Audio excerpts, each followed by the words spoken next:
Amber and I met when I was 20, and she was 21. Our connection started by chance, during a visit to a mutual friend's home from college. That day, we worked on a project together, which ended with a pleasant dinner among friends.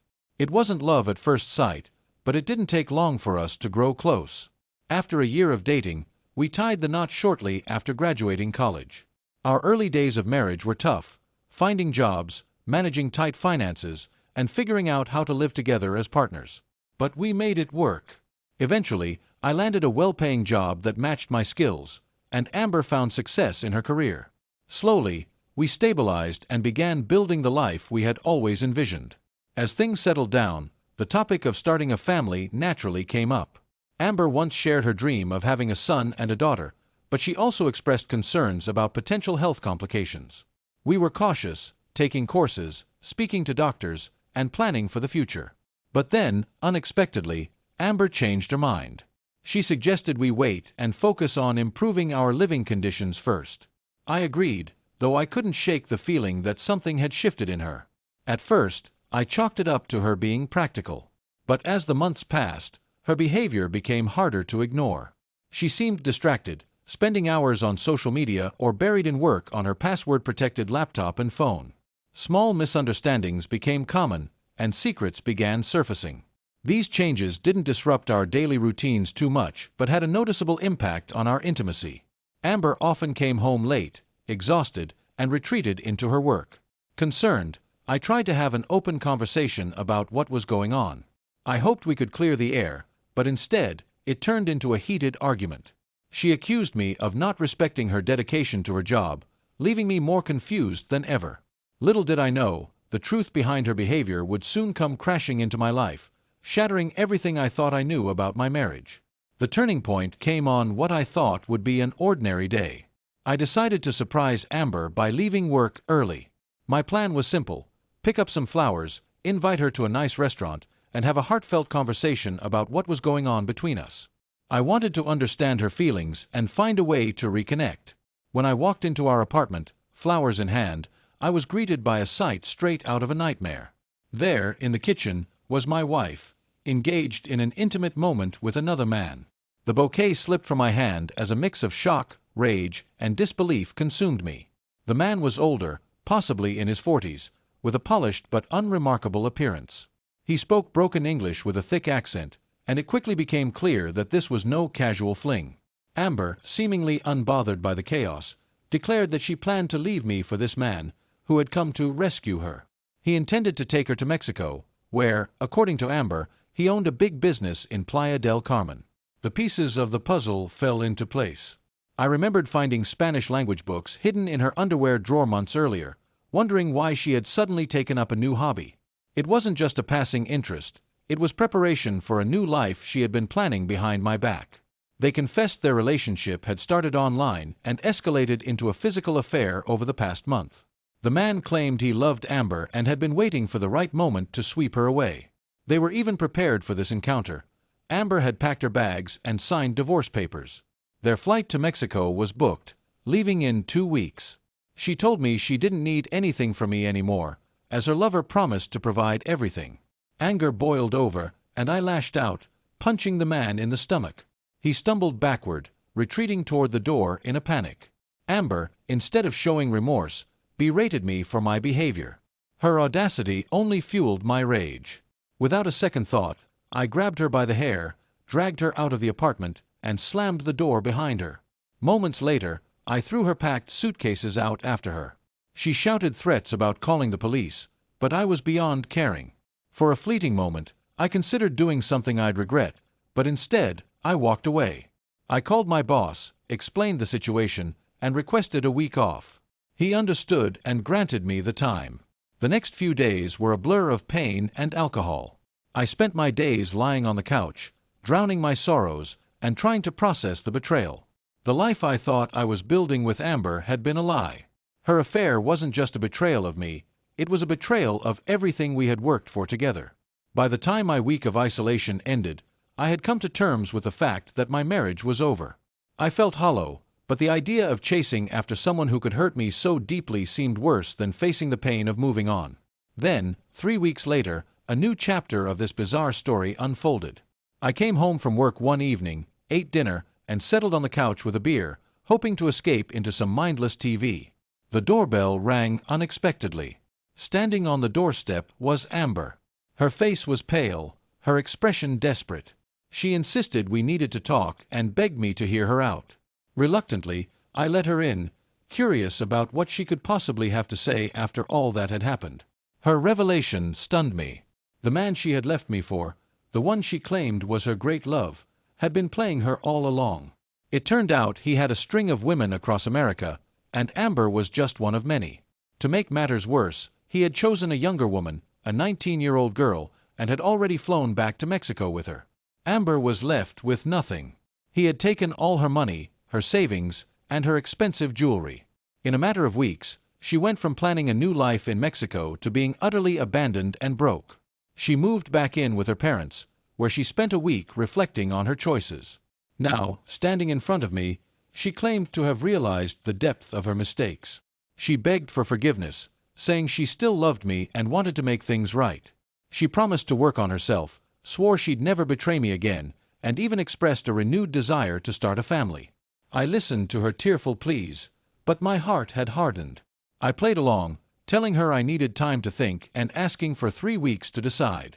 To make things more interesting, I mentioned that I'd been spending time with other women, just to see the reaction on her face. When she returned 3 weeks later, she seemed hopeful that I'd change my mind. Instead, I told her my decision was final. I couldn't move past the betrayal, and no amount of apologies could repair the damage she had done. Amber cried, but I didn't feel the same sadness. The pain she had caused had burned away any tender feelings I once had for her. The divorce brought a sense of relief, a freedom I hadn't realized I needed. The divorce process unfolded quickly, but the emotions dragged on like a storm refusing to pass. Amber seemed to hold on to hope even as I stayed resolute. Her repeated apologies and pleas for another chance fell on deaf ears. Each time she reached out, I was reminded of her betrayal, of how she had plotted a new life while I was blissfully unaware, thinking we were working toward a future together. After the divorce was finalized, I started piecing my life back together. I moved into my grandmother's old apartment, a small but comfortable space that gave me the solitude I desperately needed. Being alone felt strange at first, but it gave me the clarity to think. I had lost my marriage, but I had gained something I hadn't felt in years: freedom. Amber, on the other hand, was not faring well. I heard through mutual acquaintances that her parents were furious with her. They took her back in after her disastrous affair, but made it clear they were ashamed of her actions. They blamed her for throwing away her marriage and openly disapproved of her choices. Despite the support from her family dwindling, Amber tried to reconnect with me. She sent long, emotional messages, recounting our early days together and begging for forgiveness. She promised to change, offering to meet any condition I set if it meant we could try again. She even expressed a desperate desire to start a family with me, a painful irony given how easily she had been ready to leave it all behind. I gave her no encouragement. I wasn't interested in empty promises or trying to rebuild something that was fundamentally broken. I knew any attempt to reconcile would be doomed to fail, and I had no intention of putting myself through more heartache. In the weeks following the divorce, I focused on myself. I started working out again, finding solace in the physical exertion. I spent time reconnecting with old friends, people I had unintentionally drifted away from during my marriage. Slowly but surely, I felt myself coming back to life. One day, while sorting through some old belongings, I found a photo album from our early years together. For a moment, I hesitated. Seeing those photos stirred up a mix of emotions: nostalgia, sadness, anger, but they also reminded me of how much I had given to someone who didn't value it. That thought solidified my resolve. There was no going back. Meanwhile, Amber continued her downward spiral. She couldn't seem to find her footing after the divorce. Her affair with the Mexican man had left her financially drained, and any job prospects she had were complicated by her return to her parents' home. From what I gathered, she was living a shadow of the life she had envisioned. Her attempts to reconnect with me became less frequent over time. Eventually, they stopped altogether. I didn't ask how she was doing, nor did I care to find out. My focus was on moving forward. I started dating again, cautiously at first. After the whirlwind of betrayal, I found myself wary of opening up to someone new. But with time, I met someone who felt different. She was kind, grounded, and patient, qualities that reminded me of what I should have been looking for all along. To my surprise, my new girlfriend and I hit it off quickly. She understood my hesitations and never pressured me to move faster than I was ready. Being with her felt easy, natural, and free of the complications that had plagued my previous relationship. Amber, on the other hand, seemed stuck. Rumors reached me through mutual acquaintances that she regretted everything. She occasionally vented to friends about how she wished she could turn back time, but it was too late for that. Her actions had burned every bridge she once had. As I built a new life, the scars from my marriage began to fade. I learned to laugh again, to enjoy the little things that had once felt hollow. My girlfriend brought light into my life in ways I hadn't expected, and I found myself looking forward to the future for the first time in years. Amber's story, though once intertwined with mine, became a distant memory. Her choices had set both of us on separate paths, hers marked by regret and mine by renewal. The betrayal had been painful, but it taught me an invaluable lesson about self-worth and the importance of choosing someone who truly values you. The end of my marriage was devastating, but it marked the beginning of something better. Amber's betrayal left scars, but it also taught me what I needed to value in myself and others. I learned to stop chasing someone who didn't appreciate what we had and to focus on building a life filled with honesty and mutual respect. Amber faded into the background of my life, a chapter that had closed for good. I stopped wondering about her or what might have been, choosing instead to invest my energy in my own growth. My relationship with my new girlfriend gave me hope for the future, reminding me that love isn't supposed to hurt. Meanwhile, Amber's life remained a cautionary tale. Stripped of her affair's illusions, she was left to rebuild from the wreckage she created. Her parents' disappointment, her lost stability, and the absence of a solid future were consequences of her own making. I couldn't afford to waste time dwelling on her regrets or wondering how she would recover. That was no longer my concern. Moving forward wasn't easy, but it was worth it. I embraced my independence, reconnected with my passions, and found happiness in places I'd forgotten to look. Though the pain of betrayal will always be part of my story, it no longer defines me. If you've made it this far, thank you for reading. Life has a way of teaching us hard lessons, but it also offers new beginnings if we're willing to take them.